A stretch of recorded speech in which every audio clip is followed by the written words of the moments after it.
What's up, everybody, and welcome back to Fireside Rangers. I'm your host, Anthony Rivardo, joined by my co-host, Eric Wilson, and the New York Rangers are once again in a little bit of a slump. Now, they've gotten a possible 5 out of 6 points over their last 3 games, but they haven't held a lead in any of these games. Every game is going down to the wire. The Rangers somehow pulling points out of their ass, but they're not playing well offensively. For once, the defense is kind of stepping up and making plays, but the offense has been really poor really since the Patrick Kane trade, which is pretty disappointing. We talked about it last week, Eric. We said, well, we think Gerard Gallant should keep the lines the way that they are. Well, he decided to change them up, and it's kind of controversial whether or not that was the right decision. He's now changing them up once again. There's going to be new lines tonight, and the Rangers are still going to be out without Ryan Lindgren. Now, Trouba's not playing tonight for a personal reason, but overall, the offense over the last few games has really just been underwhelming and pretty disappointing. So we're going to go ahead, give our takes on it, discuss what needs to change for the Rangers to turn things around. But before we do all of that, make sure to leave a like if you do enjoy and subscribe to the channel if you're new and ring the bell so you don't miss an episode. But Eric, how are you doing today, and what are your thoughts on the Rangers offense over the last 3 games?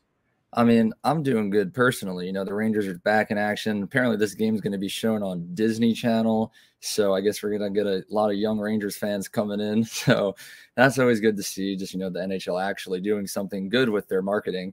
But, the offense, though, they haven't been good. And, you said, like, the defense has been a little good, too. I would even disagree with that. You just look at the scores the last 5 games. There was only, like, 1 game where we didn't let in more than 2 goals. And that was just because Igor went God mode on him real quick. But I don't know. There are a couple of problems that need to be fixed, and we can just dive right into those. Yeah, and I think that the most glaringly obvious problem right now is the Rangers' desire to make the extra pass. They're not shooting it. They're not playing with aggression, particularly Artemi Panarin. He hasn't been playing too well lately. He's turned the puck over quite a bit, and I think he's the one falling into the trap the most of trying to give Patrick Kane the puck and trying to go for the extra pass rather than just shooting. And Panarin, I mean, he's a point scorer. He can put the puck in the back of the net, but he's not lately, and he's really just passing it off. So, Eric, I know the bread man, he's your favorite player, but what are your thoughts on his performance recently, and how can he fix things?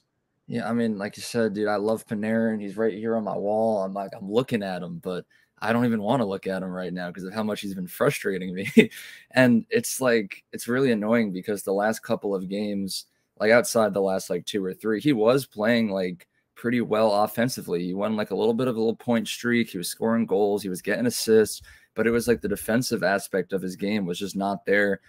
He kept trying to feed the pass to Patrick Kane.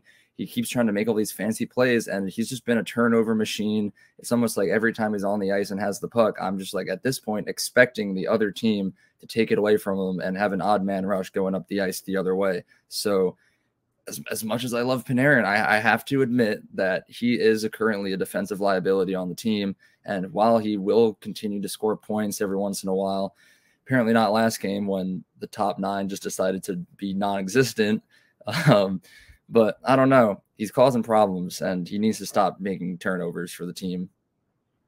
Yeah, the turnovers are a major issue. But, Eric, what do you think is causing this, right? Because originally he was on the lines playing with Patrick Kane, and we were saying, him and Kane are just trying to make magic instantly. They're trying to recapture the moment that they had, the moments that they had over in Chicago, kept making the extra pass to each other, led to a lot of turnovers. But then the lines got changed, and they weren't even on the same line, and you're still seeing the same issue from Panarin. And now they're changing the lines again for tonight's game. I'll read them out to you, Eric. So I want to get your take on what you think the problem is for Panarin, but then again, I want to hear your take on these lines. Now, the first line is going to be Panarin, Zibanejad, Tarasenko. Then you've got Kreider, Trocheck, Kane.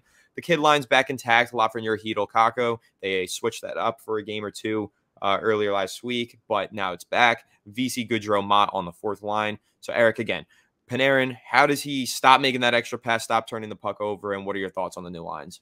I think for starters, it's good that for now, at least, we've separated Panarin and Kane because, as we know, that was a big problem where Kane was still trying to get used to the team, getting fit in. And, he has fit in. He has 2 goals now as a New York Ranger, a couple of assists as well. But it was just something about him and Panarin together that just wasn't clicking like it used to. And as we've mentioned a million times, it will come naturally.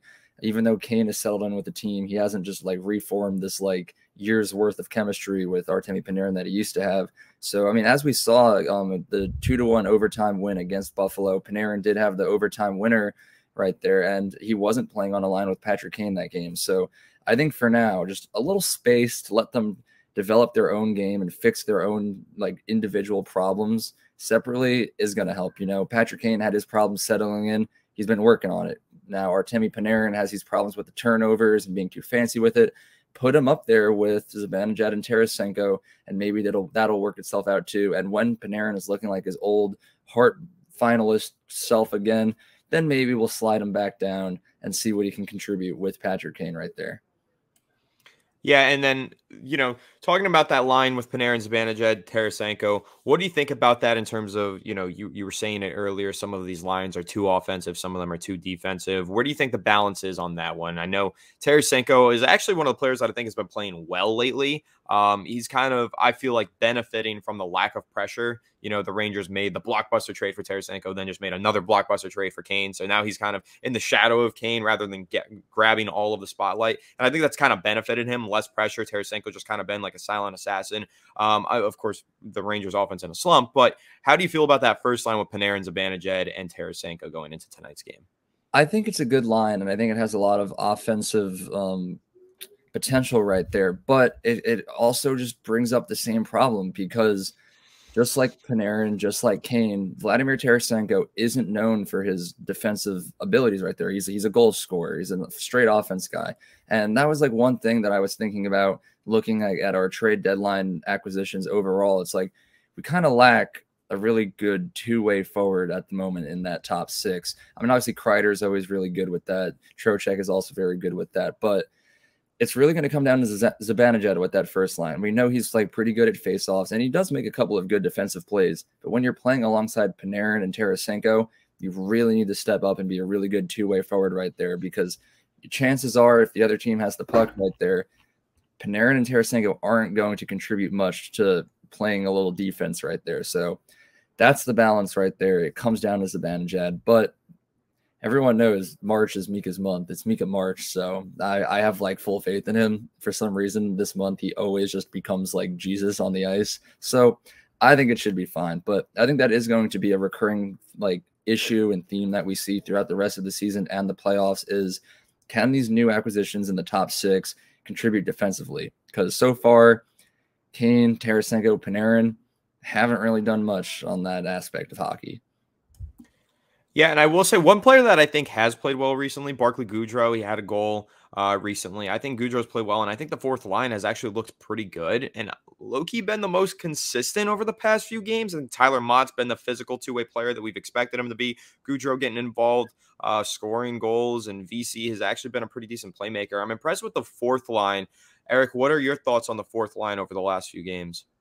I mean, I think it's been very good. You pretty much summarized it perfectly. You know, Goudreau scoring goals when he needs to. VC is very good defensively, and obviously Tyler Mott is a very, very good penalty killer. He's very quick and crafty out there on the ice, and they have been the most consistent. And that's why we've said a couple times, reacquiring Tyler Mott was one of like the smaller yet more impactful trades that we've made so far this season. Well, I guess so far we're done trading, but But I think it really just shows how much like the depth can contribute, because when our top six is actually doing something and scoring goals, they're going to be tired. They're going to need to rest. And that's when the fourth line is really going to need to step out there, kill some time, really just score goals when you can. It's not their job to score goals. It's nice when they do. So let's just be happy that they have been, and really just kill time, make sure the other team doesn't score, lay some hits, and really just that's pretty much it. Just get the top guys out there full rested, and then have Patrick Kane take it up and score a beautiful goal.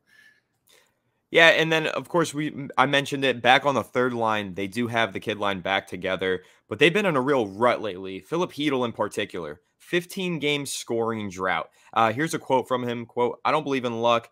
it's all about hard work. If it's not going in now, there's probably some reason there. I need to keep working hard and believe in myself. It's the only thing I can do. End quote. 23 years old, but he sounds mature. And that's a main takeaway from a lot of these guys. Even with Capo Caco, he said, quote, we're not in our best moment right now. Actually, sorry, Filipino did say this. We're not in our best moment right now. Whatever it is, we have to turn around somehow. No one is going to help us. No one is going to play instead of us. We just have to focus on our play when we're on the ice. Me especially, I can only speak for myself.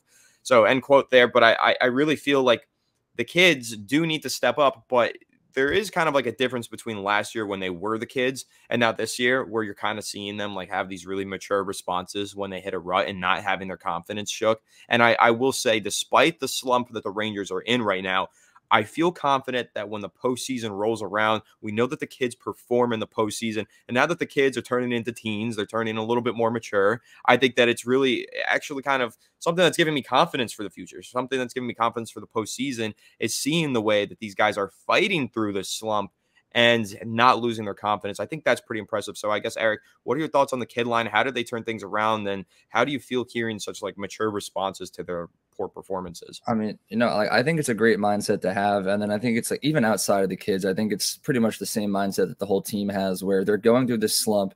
They know that they have like on paper this like very like Stanley Cup winning potential roster that they have right there. And it's just not clicking right now. And they know that. And it's really just overcoming this, get out of this slump. And like, let's just like, honestly, I've heard a lot of people being like, oh, the Rangers made all these trades just to like suck. They're not even going to make the postseason, the first round exit.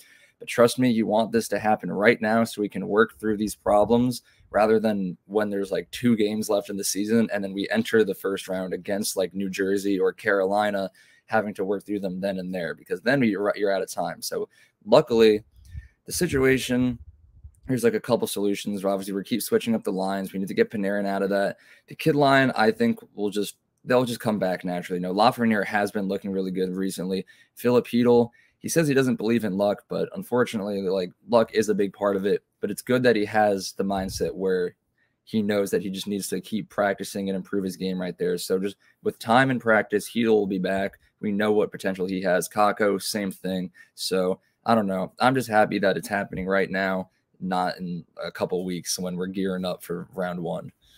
I think that's a really good point. But real quickly, before we wrap, Eric, how do you feel that the Rangers have been? I mean, obviously they're in a slump, but the power play, and how do they improve in the power play?